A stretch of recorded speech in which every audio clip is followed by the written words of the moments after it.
अस्सलाम वालेकुम नादरीन, आज हम फिर हाजिर हैं योगा विद बाकर में। आपको जो आज जो है वो वॉक के तरीके बताएंगे, कुछ मसले मसाइल होते हैं वो बताएंगे।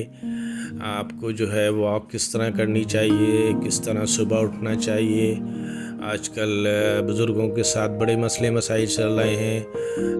बहुत सारे लोग जो हैं वो डरते हैं कि सुबह उठेंगे तो ऐसा हो जाएगा वैसा हो जाएगा।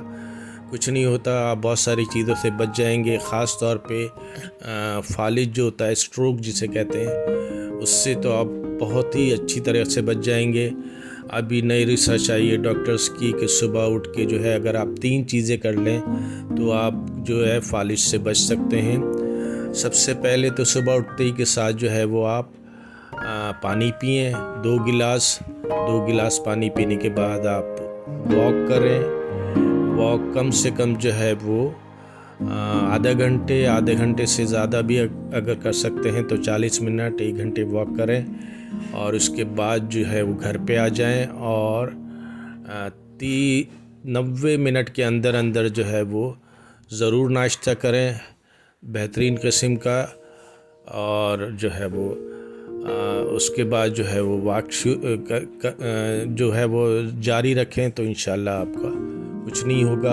होता ही यह है कि ब्लड के जो हैं क्लॉट बन जाते हैं आपके नसों के अंदर, तो वो जो है वो फालिज का असरात उससे ज़्यादा बढ़ जाते हैं। तो वॉक आप करेंगे इंशाल्लाह तो आपको फालिज नहीं होगा और कोई मसले मसाइल नहीं होंगे। आपके खून का दौरान बिल्कुल सही रहेगा। आप कोई टेंशन वाली परेशानी वाली बात नहीं है। मैं आपके सामने अभी बताता हूँ कि आप जो है वो आपके पाँव सीधे हों और तेज़ तेज़ कदमों से आप जाइए, वॉक कीजिए। कोई परेशानी वाली बात नहीं है, आराम से भी वॉक कर सकते हैं, तेज़ भी वॉक कर सकते हैं। इस तरह वॉक कीजिए। पार्क है, ठीक है, इस तरह वॉक करते चले जाइए, कोई टेंशन वाली बात।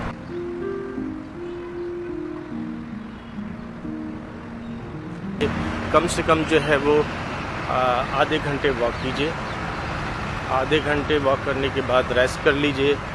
आप अगर सांस फूलता है तो जो है वो रुक जाइए और बेंच पे बैठ जाइए। इस तरह वॉक कीजिए,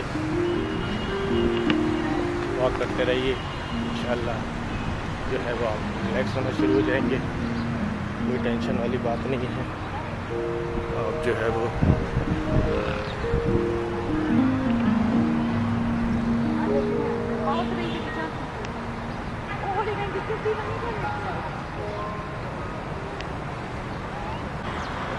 आपके जिस्म में जो है वो नहीं बनेंगे, क्लॉट नहीं बनेंगे। आप जो है वो उससे बच जाओगे, क्योंकि खून के जो है वो ज़र्रात जो है वो क्लॉट्स बन के दौरान खून को जो है वो कर देते हैं, क्या नाम है, बंद कर देते हैं, जिसकी वजह से फालिज होता है। तो वॉक कीजिए, अपने आप को रिलैक्स कीजिए और इंशाल्लाह कुछ नहीं होगा आपको।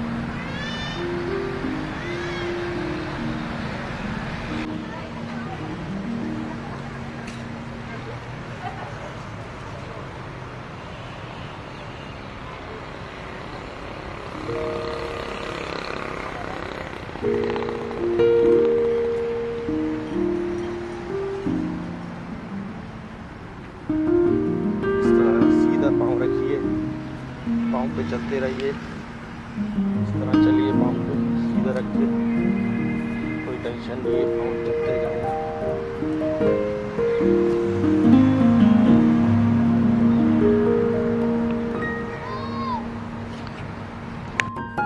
अच्छा जी, अब आपने वॉक कर ली तो थोड़ा रिलैक्स कर लीजिए और आराम से बैठ जाइए, घास पे बैठ जाइए, चाहे तो मैट घर से लाके मैट पे बैठे हैं। मैं इस वक्त मैट नहीं लाया था तो मैं घासी पे बैठता हूँ और आपको हल्की फुल्का आपको और चेक कराता हूँ। आपकी कमर में अगर दर्द हो गया हो वॉक करने से तो आप कोई टेंशन वाली बात नहीं है। ऐसे पाँव सीधे कीजिए, ये पाँव आप बिल्कुल सीधे करेंगे तो इस तरह आप हाथ रखें पीछे की तरफ और ये उंगली जो है वो ऊपर की तरफ कीजिएगा। ये देखिए 1 2 3 4 5 6 7 8 9 10।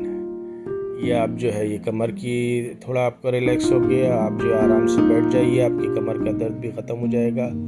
उसके बाद जो इनहल और एक्सहेल कीजिए, अंदर की तरफ सांस लीजिए। अंदर की तरफ सांस लेंगे तो आप और रिलैक्स हो जाएंगे।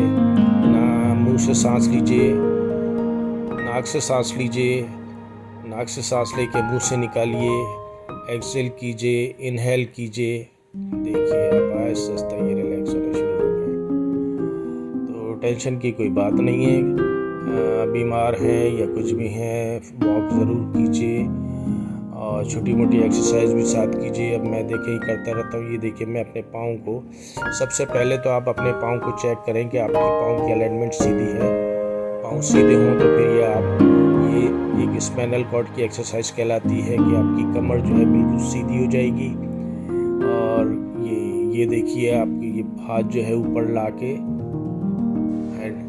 अप्स एंड डाउन करके अपने आप को रिलैक्स कीजिए। आप करेंगे तो आपका सारा जो है रिलैक्सेशन हो जाएगी।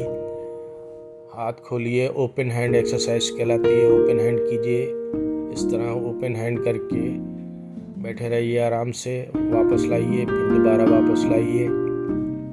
एक हाथ पीछे लेके जाइए, स्ट्रेच कीजिए, अपने पूरे जिस्म को स्ट्रेच कीजिए, कंधों को ख़ास तौर पे, इससे कंधे स्ट्रेच होंगे, आपको रिलैक्स महसूस हो गया।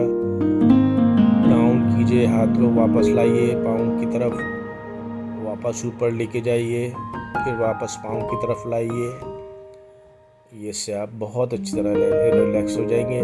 और अब मैं आपको दिखाता हूँ कि इसी तरह ये ऊपर लेके जाइए, फिर वापस लाइए, ऊपर लेके जाइए, वापस लाइए।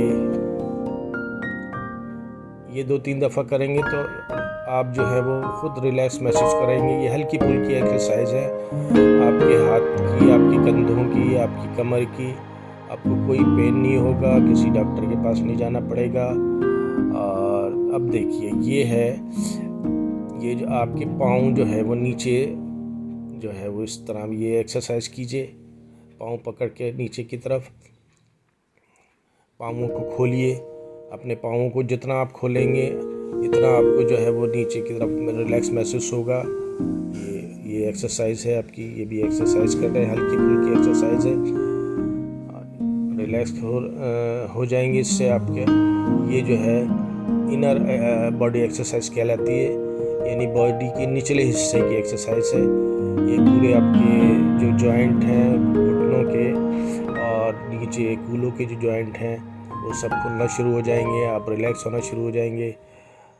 तो ये एक्सरसाइज कीजिए और आराम से रिलैक्स होकर बैठ जाइए। अच्छा जी, अब मैं बताता हूँ आपको ये कोबरा पोज का एक्शन। ये आप इस तरह ज़मीन पे या फर्श पे इस तरह एंगल बनाइए कोबरा पोज का, दोनों एड़ियाँ ऊपर। और इसका दूसरा एंगल मैं दिखाता हूँ, आपको आइडिया हो जाएगा कि ये कोबरा पोज कैसे होता है। ये देखिए दूसरा एंगल इसका, ये कोबरा पोज है। ये आपका इस तरह आप 1 2 3 जहाँ तक आपको हो सकता है आप 10 12 15 20 50 तक रुकिए। ये कोबरा पोज है। अच्छा, अब ये दूसरा एंगल मैं आपको दिखा रहा हूँ। ये चाइल्ड पोज है, ये चाइल्ड पोज कहलाता है। इसमें क्या करना होता है कि सर ऊपर की और नीचे की तरफ करके पीछे कमर का हिस्सा ऊपर की तरफ करना पड़ता है। ये देखिए कमर जो है वो ऊपर की तरफ, बीच की जो कमर है वो ऊपर की तरफ, सांस लेते हुए, इनहेल करते हुए, एक्सहेल की बाहर की तरफ निकालें, इनहेल करें और ये कमर ऊपर की तरफ लेके जाएं। ये चाइल्ड पोज है, इससे बहुत रिलैक्स होता है। और आज मैंने आपको जो है वो सारी एक्सरसाइज वगैरह भी बताई हैं, वॉक करने का तरीक़ा बताया। इंशाल्लाह मुझे उम्मीद है कि आप रमज़ान में जो है वॉक नहीं छोड़ेंगे, वॉक करते रहेंगे। अपना ख्याल कीजिए, शुगर चेक करते रहिए अपनी। इंशाल्लाह कोई परेशानी नहीं होगी। रोज़े भी रखिए, रोज़े मैं भी रखता हूँ, आप भी रखिए। अल्लाह ताला से दुआ कीजिए अपनी सेहत की और अपने अहबाब के, अहल खाना की सेहत की। मेरे चैनल को जो है सब्सक्राइब ज़रूर कर दीजिएगा। खुदा हाफिज़।